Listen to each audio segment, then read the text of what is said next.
Hello అండి, welcome to SS వంటలు ఎండు పూజలు. ఈరోజు మీకండి కిచెన్లో వచ్చేసి మంచి అద్భుతమైన వీడియో అండి. ఇది అస్సలు మిస్ కావాకరి. ఈ వీడియో అనేది మీకు ప్రతిరోజు ఉపయోగపడుతుందండి.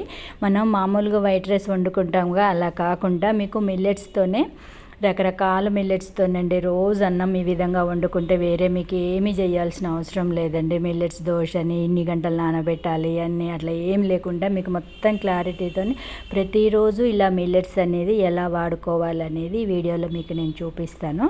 మీరు మాత్రం తప్పకుండా స్కిప్ చేయకుండా మొత్తం చూసేయండి. ఇందులో చూసారు కదండి, ఇలా నేను 4 రకాల మిల్లెట్స్ తీసుకున్నాను.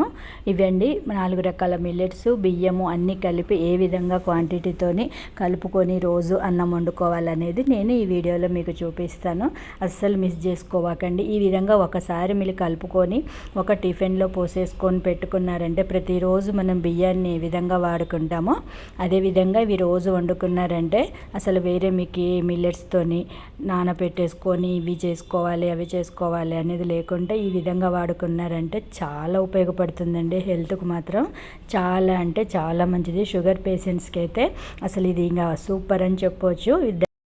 మెజర్మెంట్స్ ఎలా అనేది చూద్దాము. ఇప్పుడు మనం ఒక బౌల్ తీసుకోనండి, అందులో 1 కప్పు కొర్రలు తీసుకోవాలి. అదే బౌల్లో 1 కప్పు ఇవి అరికెలండి, అదేవిధంగా 1 కప్పు సామెలు, ఇలా సామెలు, ఇంకో కప్ అండి ఊదలు, ఇవి ఊదలు అంటారు. ఇలా 4 రకాలండి, 4 రకాల మిల్లెట్స్.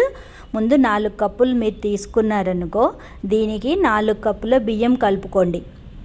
ఇలా సేమ్ క్వాంటిటీతోని మీరు 4 కప్పుల బియ్యాన్ని కలుపుకొని మొత్తం ఒకసారి కలిసే విధంగా మంచి కలిపేసుకొని ఒక డబ్బాలో పోసేసుకోవచ్చండి. ఇది ఎలా వండాలి ఏంది అనేది కూడా ఇప్పుడు నేను ఈ వీడియోలో చూపిస్తాను.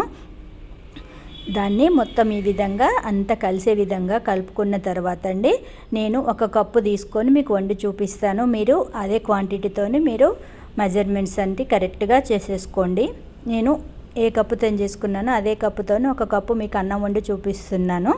ఈ 1 కప్పు బియ్యాన్ని ఒక గిన్నెలో మనం ఏదైతే అన్నం వండుకుంటామో అందులో పోసేసండి. ఒక 2-3 సార్లు దీన్ని బాగా కడిగేసుకోవాలి. ఇలా కడిగేసుకోనండి మీరు దీంట్లో 1 కప్పుకు 3 కప్పుల వాటర్ పోసేసుకోండి.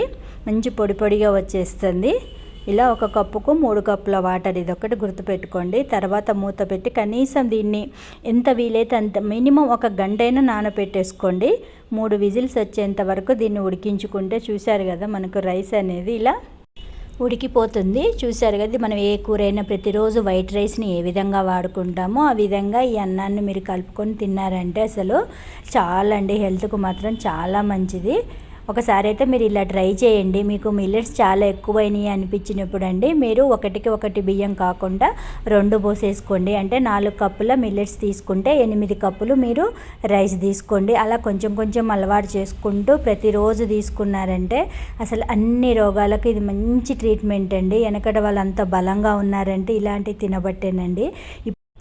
ఒక్క నెల రోజులు ఇలా ట్రై చేసి చూడండి, మీకే చేంజ్ అనేది కనపడుతుంది.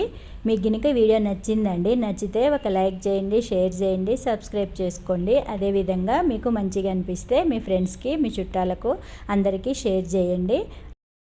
మీరు ప్రతిరోజు తీసుకున్నాక మీ బాడీలో చేంజ్ ఎలా వచ్చిందనేది నాకు కామెంట్ చేయండి. ఓకే ఫ్రెండ్స్, నచ్చితే ఒక లైక్ చేయండి, షేర్ చేయండి, సబ్స్క్రైబ్ చేసుకోండి. Thank you for watching.